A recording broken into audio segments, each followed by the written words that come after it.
Hello, मेरा नाम कीर्ति अग्रवाल है और मैं आज आप लोगों को एनसीईआरटी क्लास 9th ज्योग्राफी का चैप्टर 3rd आपको पढ़ाने जा रही हूँ, जिसका नाम है ड्रेनेज सिस्टम। तो आप ड्रेनेज से क्या समझते हैं? ड्रेनेज क्या होता है कि river system of an area होता है। क्या होता है? River system of an area होता है। जैसा कि आप लोगों ने अपने घरों में देखा होगा कि नल से पानी निकलता है, फिर कैसे वो बाहर जाता है? तो किसके थ्रू जाता है? एक नाली के थ्रू जाता है। ठीक है, फिर नाली के थ्रू जाके बाहर किस में मिल जाता है? एक बड़े से नाले में मिल जाता है। तो वो क्या है? तो ये जो पूरा सिस्टम है वो क्या है? ये आपके घर का ड्रेनेज सिस्टम है। ऐसे ही रिवर होता है। रिवर का ड्रेनेज सिस्टम होता है कि इसका स्टार्टिंग पॉइंट होता है, फिर स्टार्ट करती हुई वो उसका एंड पॉइंट होता है जो एक बड़ी सी ओशन में गिर जाती है। तो ये क्या हो, इसको क्या कहते हैं? रिवर का ड्रेनेज सिस्टम बोलते हैं। क्या बोलते हैं? रिवर का ड्रेनेज सिस्टम बोलते हैं। तो यहाँ तक आप लोगों को समझ में आ गया होगा कि ड्रेनेज से क्या मतलब है कि river system of an area. और ड्रेनेज से आप ये भी समझ सकते हैं कि आपके लोकली अगर आपको समझना है कि क्या है ड्रेनेज सिस्टम का मीनिंग, तो पानी कहाँ से निकलता है, स्टार्टिंग एंड इसका एंड पॉइंट कहाँ पे है, तो इसे बोलते हैं ड्रेनेज। अब ड्रेनेज बेसिन क्या होता है? सेकंड अपना पॉइंट है कि ड्रेनेज बेसिन क्या होता है।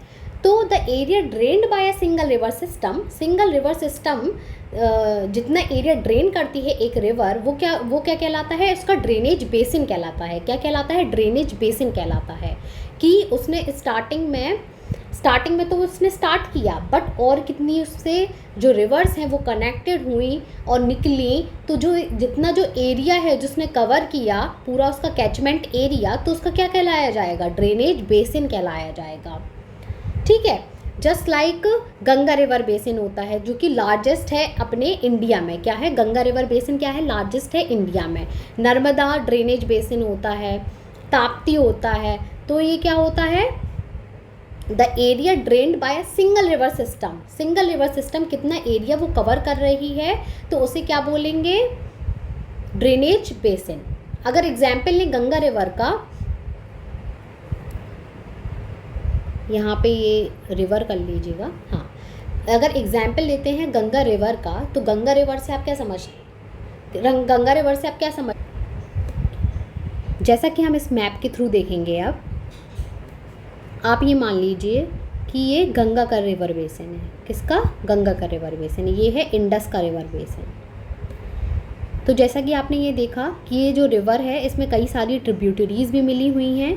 तो ये किस चीज़ का ड्रेनेज बेसिन है फॉर्म कर रही है? गंगा का ड्रेनेज बेसिन। तो पूरे शुरू से लेके एंड तक इसमें इंक्लूड होगा। Even the delta part Ganga जो फॉर्म करती है।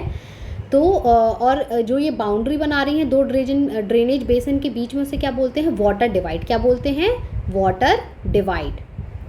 वाटर डिवाइड बोलते हैं। क्या बोलते हैं? वाटर डिवाइड बोलते हैं कि जो दो ड्रेनेज बेसिन है, दो रिवर्स के ड्रेनेज बेसिन को जो बीच से जो लाइन अलग करती है और ये अपलिफ्ट होती है। मोस्ट ऑफ द फॉर्म में क्या होती है? अपलिफ्ट में क्या क्या आ जाता है?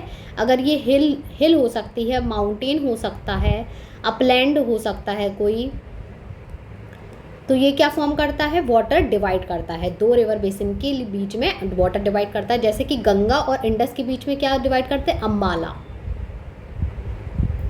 क्या करता है? अम्बाला। तो ये हो गया ड्रेनेज बेसिन, और ड्रेनेज डिवाइड को ही वाटर डिवाइड बोलते हैं, और ये वैली से निकलती है रिवर। ठीक है, इतना आपको समझ में आ गया होगा वाई पिक्चर। अब आते हैं व्हाट इज़ वाटर डिवाइड। जैसा कि अब मैंने अभी आपको पिक्चर के थ्रू बताया, अब डेफिनेशन के थ्रू बता रही हूँ कि वाटर डिवाइड क्या होता है। तो any elevated area such as mountain और upland separate to drainage basin such an upland is known as water divide. Easy definition है इसकी वाटर डिवाइड की, जिससे आपको ईजिली समझ में आ जाएगा कि इसका मीनिंग क्या होता है वाटर डिवाइड का। वाटर डिवाइड का फिर से मैं रिपीट करती हूँ कि कोई भी elevated area such as mountain और एन अपलैंड मतलब कि ऊंचा उठा हुआ हाइट में। ठीक है, अपलैंड का सिंपल मीनिंग है। तो वो क्या सेपरेट करता है, क्या अलग करता है? दो ड्रेनेज बेसिन को अलग करता है। क्या करता है? दो ड्रेनेज बेसिन को अलग करता है। उसे क्या बोलते हैं? वाटर डिवाइड बोलते हैं। क्या बोलते हैं? Water divide. जैसे कि हम लोगों ने एग्जाम्पल से देखा था गंगा रिवर सिस्टम का और इंडस रिवर सिस्टम का। इसको डिवाइड करता है अम्बाला, अपलैंड। तो इसका क्या हो गया, ये हो गया वाटर डिवाइड हो गया अम्बाला। तो ये आप लोग को समझ में आ गया होगा वाटर डिवाइड के बारे में।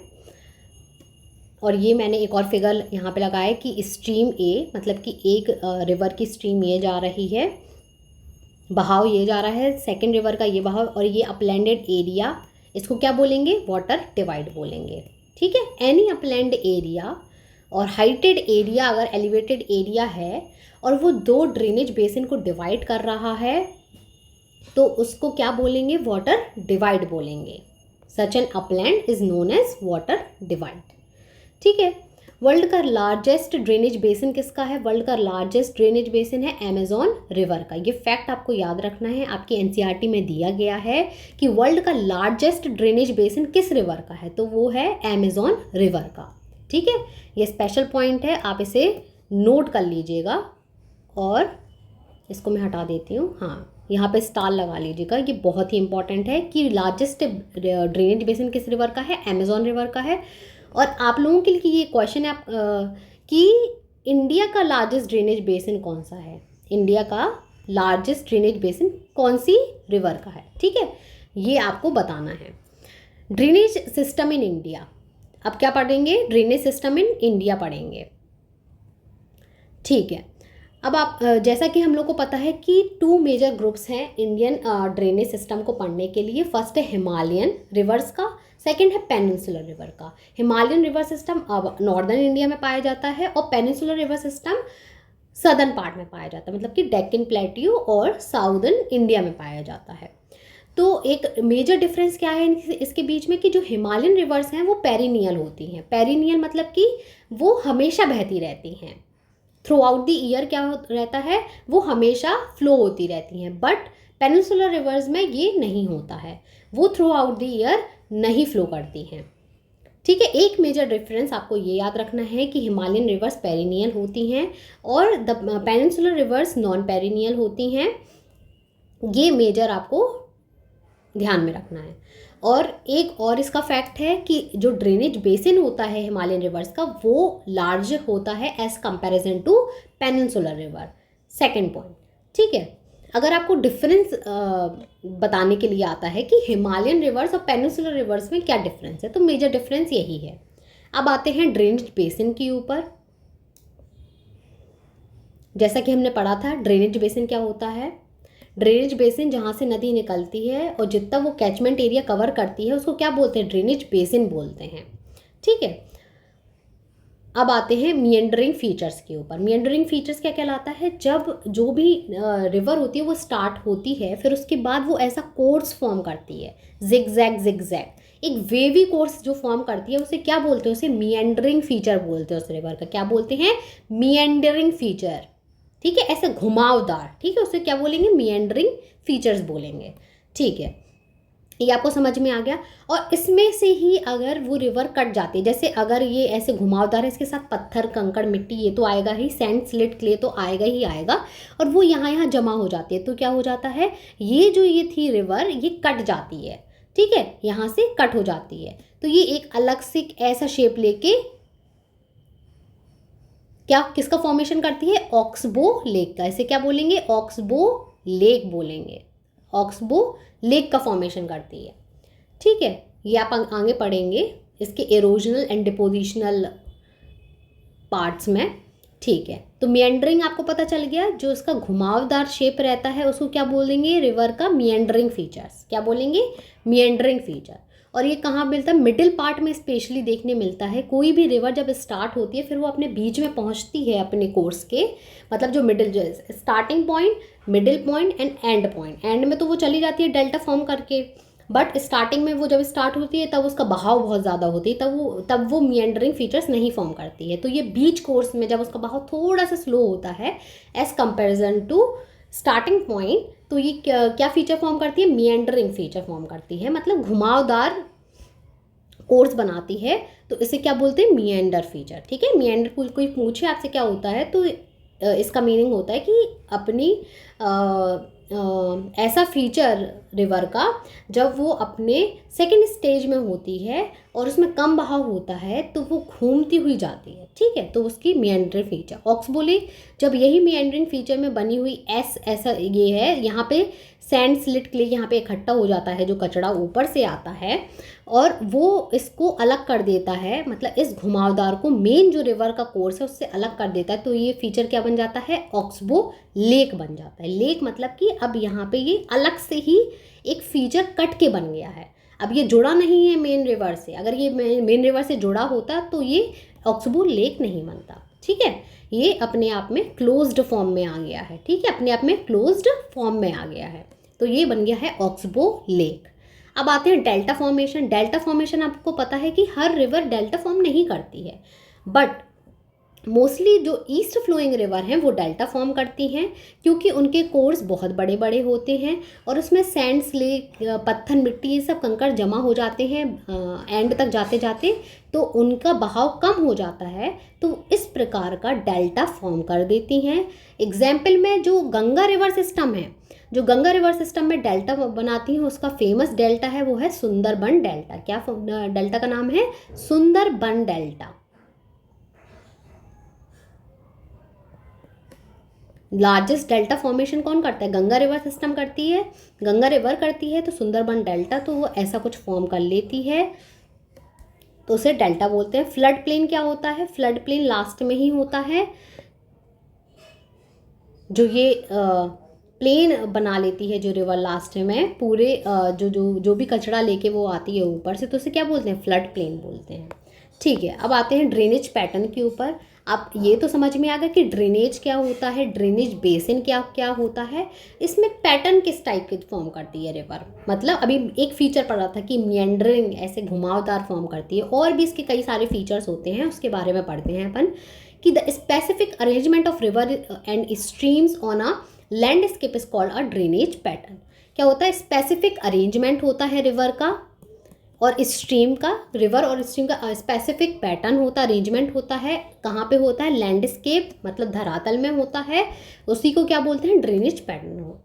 आपकी एनसीईआरटी में 9th क्लास के एनसीईआरटी में 4 ड्रेनेज पैटर्न दे रखे हैं, जिसको अपन 1 बाय 1 पढ़ेंगे। सबसे पहले आता है डेंड्रेटिक पैटर्न। डेंड्रेटिक पैटर्न में क्या होता है? जो स्ट्रीम्स रहती है रिवर की और with its tributary resemble the branches of a tree, तो वो कैसे दिखती है? एक ब्रांच, जैसे कि एक ब्रांच होती है ना, शाखा होती है ना ट्री की, उस टाइप की दिखती है। जैसे कि अपन ये ट्री बनाते हैं, उसकी ऐसे ऐसे ब्रांचेस होती है ना, कहीं पे भी जा रही है, मतलब कोई ऐसा रिजेंबल नहीं कर रही है, कहीं पे भी ऐसे ऐसे ब्रांचेस आ रही है, तो ये क्या फॉर्म करेगी? ब्रांचेस ऑफ ट्री अगर आपको दिखे तो वो किस टाइप का पैटर्न होगा? ड्रेनेज, तो वो डेंड्रेटिक पैटर्न होगा। क्या होगा? Dendritic pattern. और ये कौन फॉर्म करता है dendritic pattern? Mostly Ganga river का आप देखेंगे कि यहाँ से एक रामगंगा मिल गई, फिर घग्गर मिल गई, गंडक मिल गई, फिर घग्गर मिल गई, फिर कोशी मिल गई, तो ऐसा ऐसा जो रिवर फॉर्म करती हैं, तो उसे क्या बोलते हैं? डेंड्रेटिक पैटर्न बोलते हैं। सेकेंड आता है ट्रिलिस पैटर्न। ट्रिलिस पैटर्न में क्या होता है? A river joint by its tributaries at approx 90 degree an angle. मतलब कि अगर कोई भी ट्रिब्यूट, जैसे ये रिवर जा रही है, आप देख रहे हैं ये रिवर जा रही है और इसको 90 डिग्री से टच कर रही है, जो उसकी ट्रिब्यूटरी आ रही है। ट्रिब्यूटरी क्या होती है? सहायक नदी होती है। क्या होती है? सहायक नदी होती है, जो मेन रिवर, जो जैसे मेन रिवर जा रही है उसको कनेक्ट कर देती है दूसरी रिवर। फॉर एग्जाम्पल, जैसे ये मेन रिवर गंगा है और गंगा को यहाँ से यमुना ने ज्वाइन कर लिया, तो उसे क्या बोलेंगे? इसकी ट्रिब्यूटरी बोलेंगे। किसकी बोलेंगे? गंगा की ट्रिब्यूटरी बोलेंगे। और तो ये ट्रिब्यूटरी किस एंगल से जुड़ेगी?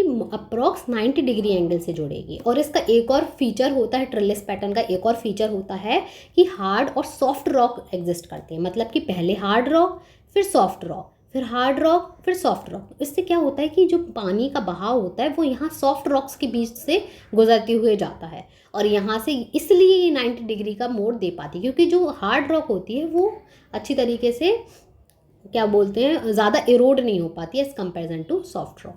अब आते हैं थर्ड उसके ऊपर, रेक्टेंगुलर पैटर्न। रेक्टेंगुलर पैटर्न क्या होता है? इसमें जो टेरेन होता है बस एक ही इसमें है कि इसमें हार्ड और सॉफ्ट रॉक का पैटर्न नहीं पाया जाता है, सिर्फ रॉकी टेरेन होता है, सिंपल टेरेन होता है। और इसमें जो मेन रिवर रहती है उसमें जो जॉइंट ट्रिब्यूटरीज रहती हैं उसका भी 90 डिग्री एंगल होता है। बट इसमें एक फीचर की कमी है, मतलब जो ये फीचर ट्रिलिस पैटर्न से इसको अलग करता है वो हार्ड एंड सॉफ्ट रॉक का। इसमें हार्ड एंड सॉफ्ट रॉक नहीं होती है, जैसा कि हम लोगों ने देखा था ट्रिलिस पैटर्न में होती थी, ठीक है, वो होती थी, लेकिन इसमें नहीं होती है। फोर्थ आते हैं रेडियल पैटर्न। रेडियल पैटर्न क्या होता है कि एक जो मेन पॉइंट है, मतलब जैसे कि आपने लावा देखा होगा ना, एक जो ऐसा कोन शेप में रहता है, फिर उसके बीच से ऐसे ऐसे लावा निकल के आ जाता है, तो ऐसे कोन शेप का रहता है। इससे बहुत सारी स्ट्रीम्स, मतलब कि बहुत सारी रिवर्स निकलती हैं, उसे क्या बोलते हैं, उसे radial pattern of a drainage system बोलते हैं। तो बहुत सारी ऐसे ऐसे स्ट्रीम्स निकल रही होती हैं इन डिफरेंट डायरेक्शंस, उसे क्या बोलते हैं, एक रेडियल पैटर्न बोलते हैं। अब आते हैं ड्रेनेज पैटर्न। अब हम देख लेते हैं कि कैसा दिखता है डेंड्रेटिक। जैसे कि अपन ने देखा डेंड्रेटिक किस टाइप का दिखता है, देखो कहीं से भी जा रही है, कोई पैटर्न नहीं फॉर्म कर रही है, ट्रिब्यूटरीज मिल रही है तो किसी भी एंगल में मिल रही है, ऐसा नहीं है कि वो 90 डिग्री में मिले।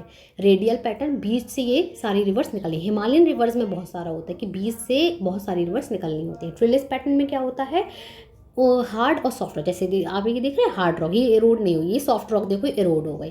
फिर इसके बाद ये 90 डिग्री अप्रॉक्सीमेटली 90 डिग्री एंगल में आपकी रिवर्स ज्वाइंट हो रही होती हैं, तो वो ट्रिलिस पैटर्न हो गया। रेक्टेंगुलर पैटर्न में क्या होता है, सेम देखो सेम टाइप का रॉक ही टेरेन है, इसमें हार्ड एंड सॉफ्ट रॉक का कोई डिवीजन नहीं है।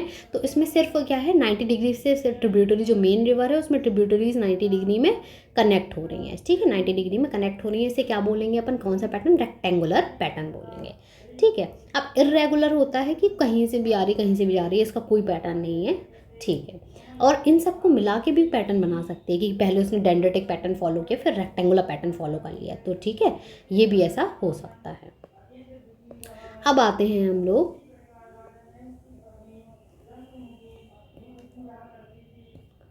अब इसके ऊपर 1 मिनट। अब स्टार्ट करते हैं हिमालयन रिवर से। हिमालयन रिवर से स्टार्ट करने से सबसे पहले स्टार्ट करते हैं इंडस।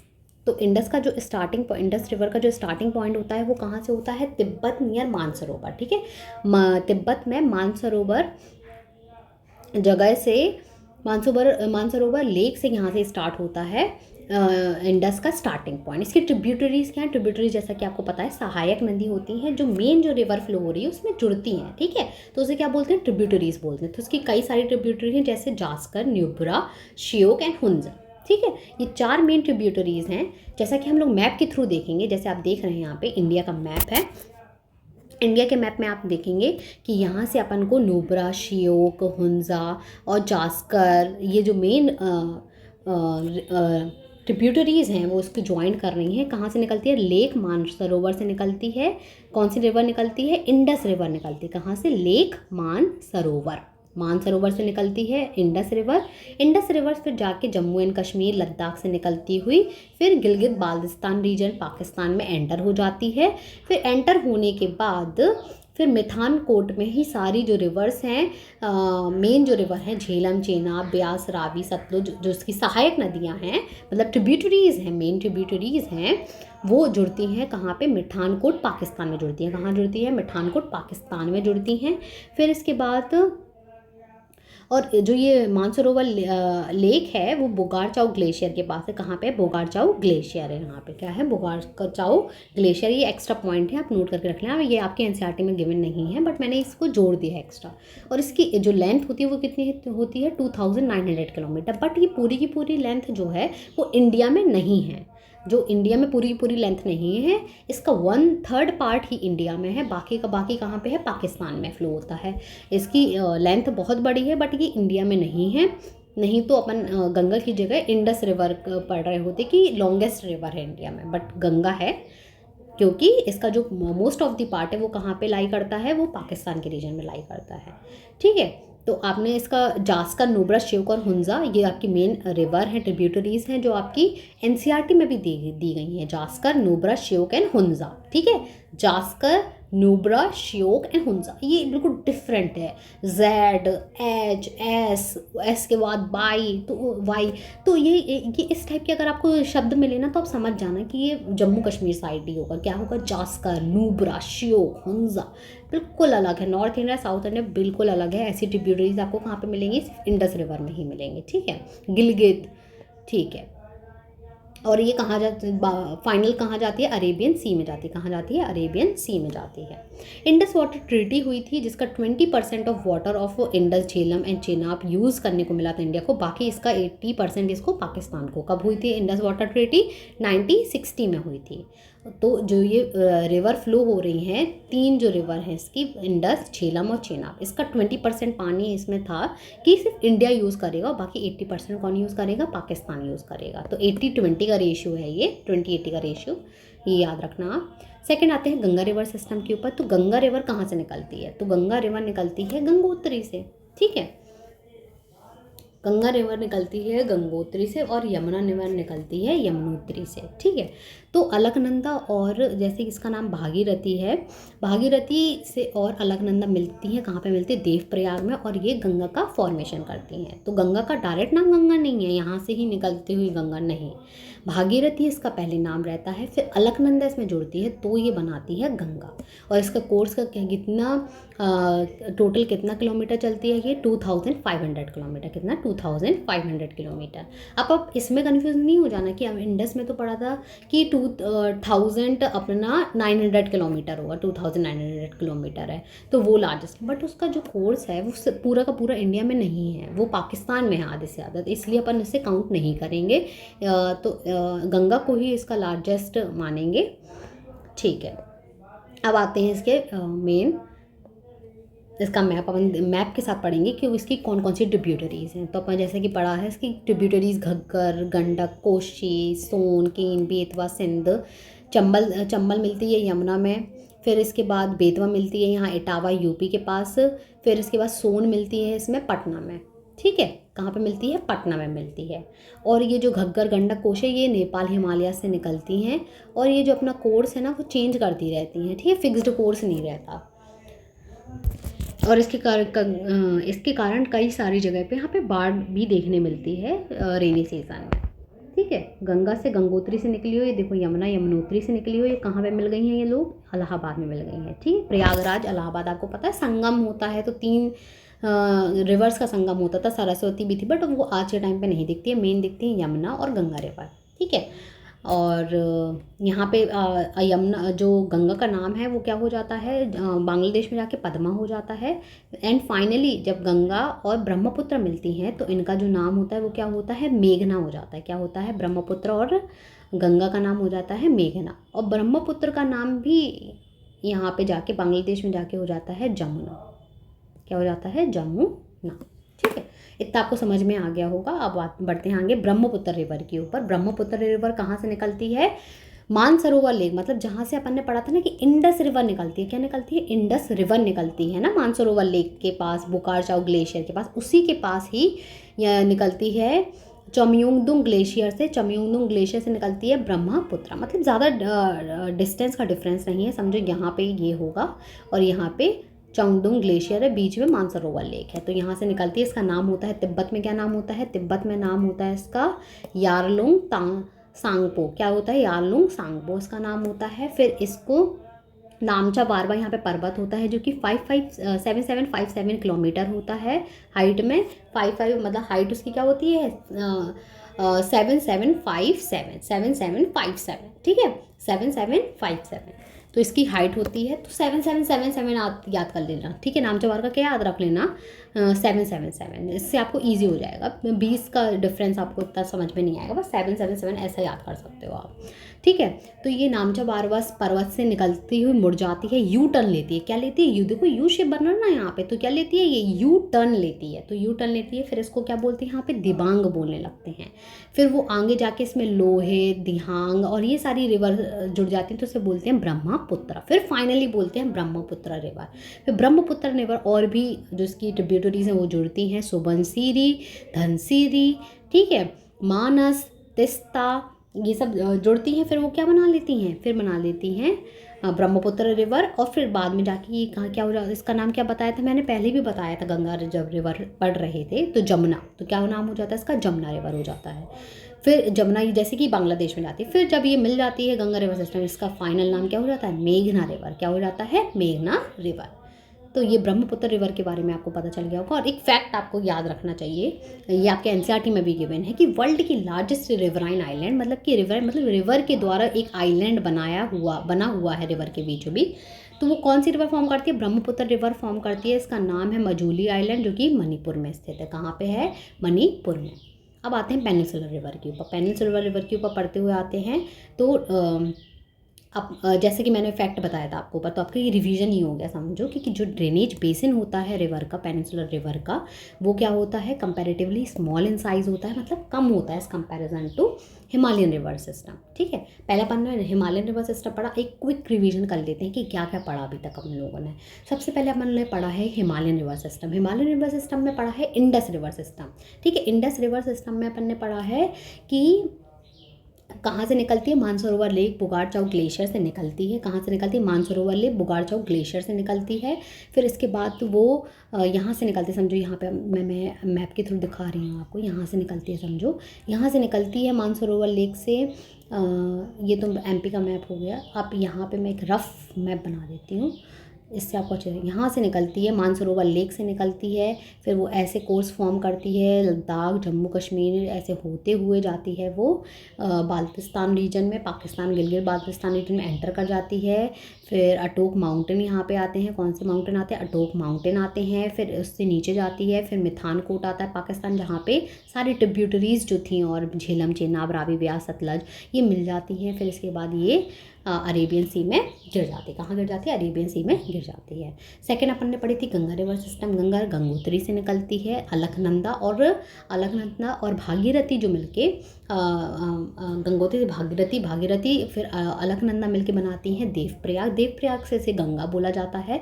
गंगा का फ्लो कहाँ तक है, सीधे बे ऑफ बंगाल तक। इसे बांग्लादेश में क्या बोलते हैं, गंगा को बोलते हैं बांग्लादेश में पद्मा। फिर इसके बाद जब वो बांग्लादेश से निकल जाती है, उसके बाद उसे क्या बोलते हैं, जब वो किससे, ब्रह्मपुत्र से मिल जाती है, तो उसे बोलते हैं, क्या नाम देते हैं उसे, मेघना। क्या नाम देते हैं, मेघना नाम देते हैं।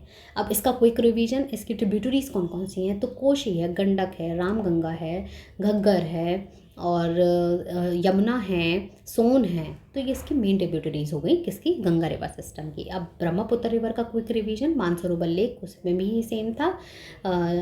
चांगपो ऐसे करके ग्लेशियर था, एक ग्लेशियर से निकलती हुई फिर वो यू टर्न लेती है, जो कि पर्वत होता है नामचा वारवा, जिसकी 777 करके हाइट अपन ने ऐसे पढ़ी थी, 777 ऐसे याद रखेंगे इसे।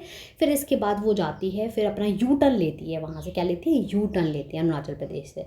फिर उसको बहुत सारी रिवर्स जो होती हैं वो ज्वाइंट करती हैं, दिहांग, देवांग, लोहित, दिहांग, दिबांग और लोहित ऐसे ज्वाइन करती हैं। फिर वो बनती है ब्रह्मपुत्र और भी रिवर्स, मानस और ये सुबनसिरी, ये रिवर मिलती हैं। फिर इसके बाद इसका बांग्लादेश में जाती है, बांग्लादेश में इसका नाम हो जाता है जमुना रिवर। फिर जब ये गंगा रिवर से मिलती है तो इसका नाम हो जाता है मेघना रिवर। यहाँ तक आपको ये पूरी कहानी समझ में आई होगी, आई होप। अब इसके बाद चलते हैं पेनिनसुलर रिवर। अब ये कवर हो गई अपनी 3 मेजर रिवर ऑफ हिमालयन। अब आते हैं पेनिनसुलर रिवर। तो सबसे पहले इसका जो फीचर्स है वो क्या रहता है कि ये नॉन पेरिनियल होती है। पेरिनियल अपन को इसका मीनिंग पता चल गया था स्टार्टिंग ऑफ दिस वीडियो कि पेरिनियल मतलब होता है कि जब ये through out the year water इसमें रहता है, through out the year water रहता है और वाटर फ्लो होता है, तो इसे क्या बोलते हैं, पेरिनियल बोलते हैं। अगर नहीं होता है थ्रू आउट द ईयर तो इसे क्या बोलते हैं, नॉन पेरिनियल बोलते हैं, जो कि पेनिनसुलर रिवर में ये फीचर देखा जाता है कि इसमें हर टाइम पानी नहीं रहता है। और जब सूखा पड़ता है, जब समर एंड ड्राई सीजन आता है तो इसमें पानी सूख जाता है, बट जब रेनी सीजन रहता है तो इसमें पानी रहता है अच्छा खासा। अब आते हैं फर्स्ट आते हैं नर्मदा बेसिन के ऊपर। तो नर्मदा रिवर कहाँ से निकलती है, अमरकंटक हिल से निकलती हुई जो विंध्याचल माउंटेन रेंजेस है और सतपुरा माउंटेन रेंज, उसके बीच से रिवराइन ये ऐसे रिवर जो है वो रिवर वैली फॉर्म करती है, बीच से निकलती है दोनों के। तो इस पैटर्न को क्या बोले, और जो मोस्ट ऑफ दी रिवर्स होती हैं इसमें जो इसकी ट्रिब्यूटरीज होती हैं वो 90 डिग्री में मिलती है। तो इस फीचर्स को क्या बोलेंगे आप ही बताइए। और यहाँ पे भी रॉकी माउंटेन है, यहाँ जैसा कि आप देख सकते हैं कि रॉकी माउंटेन के बाद क्या नॉर्मल वाला है, नॉन रॉकी माउंटेन है, फिर रॉकी माउंटेन है, उसके बीच में ये बह रही है। तो इसको किस पैटर्न को दर्शा रही है? ट्रिलिस पैटर्न को दर्शा रही है। किस पैटर्न को? ट्रिलिस पैटर्न को।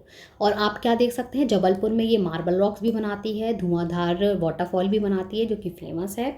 तो ये नर्मदा रिवर के कुछ फीचर्स हो गए। फिर आते हैं ताप्ती रिवर के ऊपर। ताप्ती रिवर के ऊपर, ताप्ती रिवर जस्ट नर्मदा, जैसे नर्मदा रिवर बह रही है ना यहाँ पे, ये नर्मदा रिवर है। नर्मदा रिवर ये है विंध्याचल माउंटेन रेंज, ये है सतपुरा। सतपुरा के जस्ट नीचे यहाँ पे क्या बहती है? ताप्ती रिवर। और इसके जस्ट नीचे भी अरावली रेंज है महाराष्ट्र में। ठीक है, ये आपको देखना है। फिर ये कहाँ से निकलती है? बैतूल से निकलती है। कहाँ से? मध्य प्रदेश में एक डिस्ट्रिक्ट है बैतूल। क्या है? डिस्ट्रिक्ट। जैसे कि आप किसी मेन स्टेट में रहते होंगे, फिर आपको पता है कि आपकी डिस्ट्रिक्ट क्या होती है। डिस्ट्रिक्ट तो पता होगा ना, कि स्टेट को भी छोटे छोटे पार्ट्स में डिवाइड कर दिया तो डिस्ट्रिक्ट हो गया। तो डिस्ट्रिक्ट बैतूल है। फिर ताप्ती रिवर निकलती है, फिर कहाँ जाती है? अरावल, ये जाती है खंबात की खाड़ी में, गल्फ ऑफ खंबात में जाके चली जाती है अरेबियन सी में।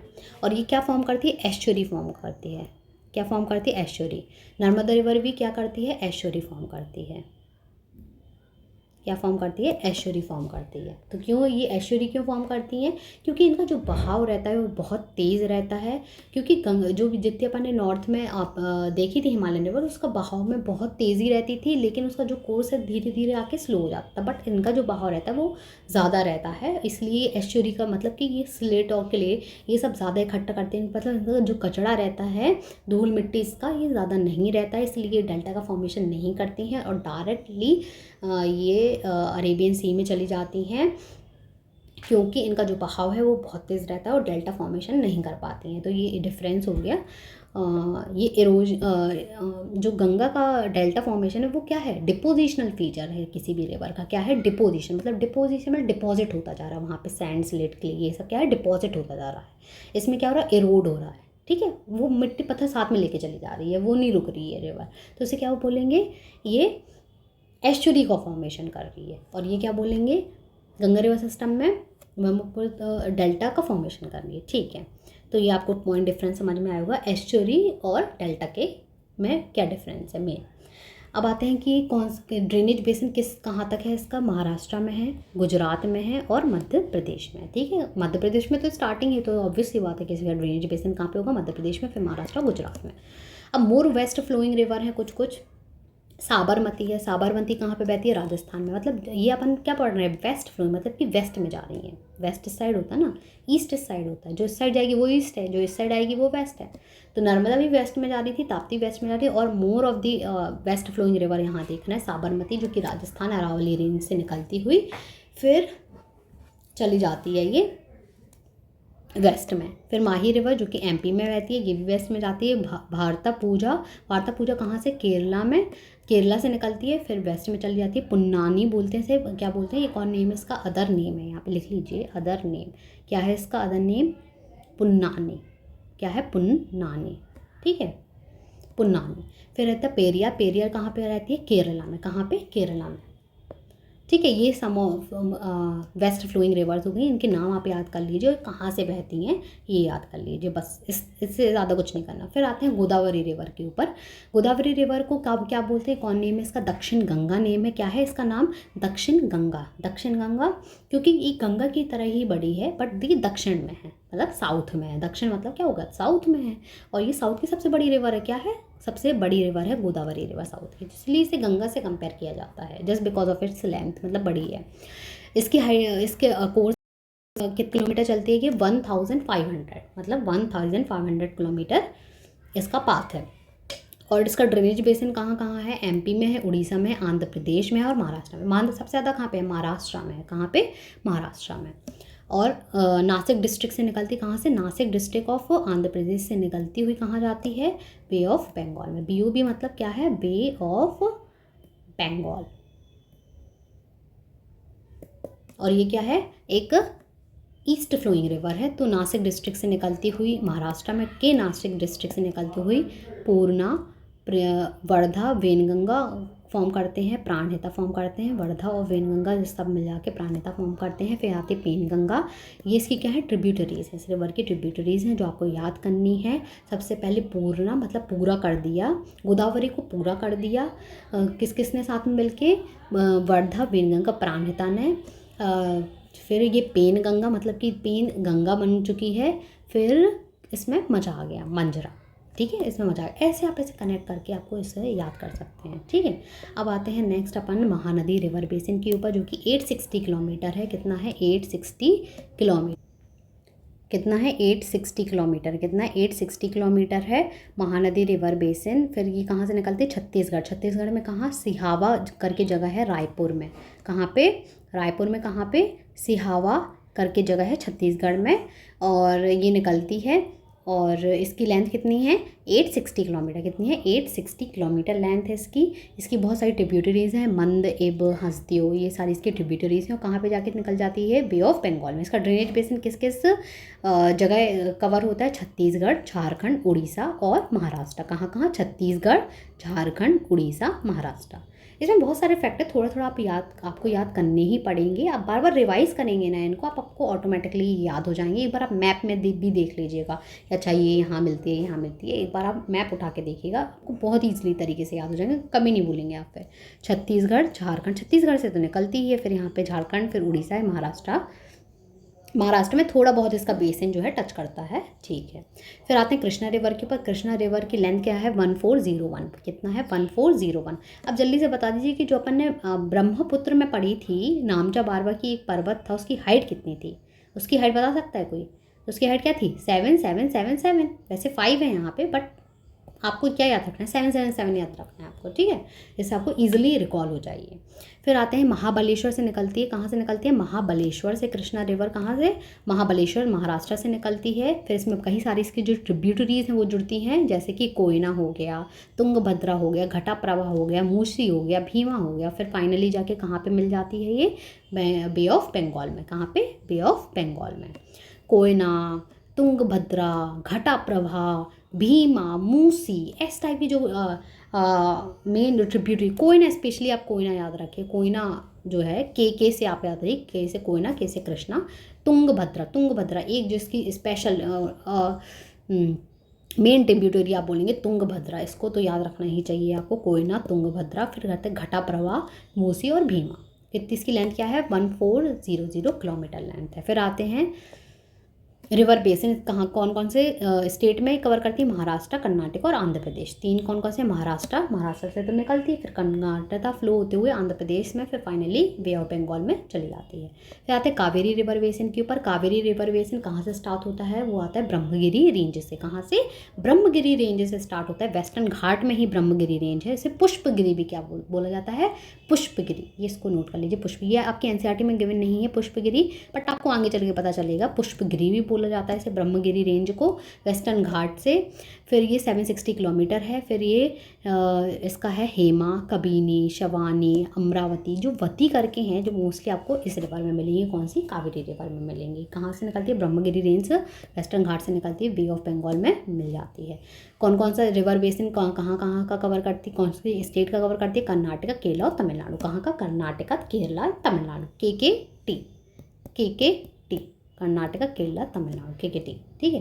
बिगेस्ट वाटरफॉल है जॉग फॉल, जो कि कहाँ बनता है, कर्नाटक में बनता है, शारावती रिवर के ऊपर। किस रिवर के ऊपर, शारावती रिवर के ऊपर। और सेकंड बिगेस्ट कावेरी रिवर के ऊपर बनता है, जिसे शिवा समुद्रम, क्या बोलेंगे, शिवा समुद्रम, क्या नाम है इसका, Shivasamudram fall. Second biggest Kaveri. First Karnataka में शरावती रिवर के ऊपर, फर्स्ट शरावती रिवर के ऊपर जॉग फॉल पड़ता है, बिगेस्ट है ये इंडिया। अब आते हैं लेक्स के ऊपर, ये अपना फाइनल टॉपिक ही होगा, लेक्स। इसमें अपन डिफरेंट लेक्स देखेंगे, कुछ natural, fresh water lake, salt water lake, ठीक है, कुछ वॉल्केनिक एक्टिविटीज़, टेक्टोनिक लेक्स, ठीक है, ये पढ़ना पड़ेगा इसमें अपन को इम्पोर्टेंस। जैसा कि हम लोगों ने देखा था कि जैसे कोई रिवर है, वो रिवर का जो कोर्स रहता है वो मिएंडरिंग फीचर का रहता है, फिर उसमें कट जाता है, मतलब यहाँ से ये कट जाती है और सिंगल ये बॉडी बन जाती है, तो ये क्या, लेक का फॉर्मेशन कर लेती है। क्या कर लेती है, ये नेचुरल लेक्स होती हैं। क्या होती हैं, नेचुरल लेक्स होती हैं। एक होती है मैन मेड लेक, मतलब कि ह्यूमंस द्वारा उन लेक्स का फॉर्मेशन किया जाता है, ह्यूमन द्वारा ना, तो क्या बोलते हैं, मैन मेड लेक्स बोलते हैं, मैन मेड, और आर्टिफिशियल लेक्स भी बोलते हैं, मैन मेड और आर्टिफिशियल लेक्स बोलते हैं। और भी डिवीजन होता है, फ्रेश वाटर लेक्स होती है, मतलब कि जिसमें पानी जो रहता है वो फ्रेश वाटर लेक रहता है, मतलब मीठा पानी रहता है, और सॉल्ट वाटर लेक में मतलब थोड़ा सा नमकीन पानी रहता है। तो जो नमकीन पानी रहता है, जिसके लिए बहुत फेमस है राजस्थान की सांबर लेक। क्या फेमस है? राजस्थान की सांबर लेक फेमस है। फिर आते हैं और फ्रेश वाटर लेक्स में वूलर लेक, जो कि टेक्टोनिक एक्टिविटी के कारण बनी है, लार्जेस्ट फ्रेश वाटर लेक है ये। क्या है? लार्जेस्ट फ्रेश वाटर लेक है ये। कौन सी? वूलर लेक। यहीं पे है एक डल लेक। डल लेक में शिकारा, मतलब कि शिकारा एक क्या रहता है, शिकारा एक नाव के ऊपर ही घर टाइप का बना दिया जाता है और उसे में ही लोग ट्रैवल करते हैं, उसे बोलते हैं शिकारा, जो कि डल लेक में ये बहुत ही सुंदर होती है। डल लेक क्या होती है? सुंदर होती है। और यहाँ पे इकोनॉमिक एक्टिविटी, मतलब टूरिस्ट वगैरह बहुत आते हैं। कौन आते हैं? टूरिस्ट बहुत आते हैं यहाँ पे डल लेक में। ठीक है, तो वूलर लेक पढ़ ली, डल लेक पढ़ ली। और ये एक उत्तराखंड में है, भीमताल और नैनीताल लेक। ये आपको पता है कि ये भी बहुत ब्यूटीफुल रहते हैं, इसमें भी टूरिस्ट आते हैं। भीमताल और नैनीताल लेक ये कहाँ पे है? उत्तराखंड में है। कहाँ पे है? उत्तराखंड में है। एक है गोविंद सागर, जो गोविंद सागर है वो मैन मेड है। क्या है? मैन मेड ही है। अब आते हैं नेक्स्ट, एक लोकतक लेक है जो कि मणिपुर में है। Loktak lake flash water lake है जो कि मणिपुर में है, मणिपुर में है। और बारापानी लेक जो कि मेघालय में है। बारापानी लेक, इसको याद रखना है, बारापानी लेक मेघालय में है। अब आते हैं उड़ीसा में है चिल्का लेक।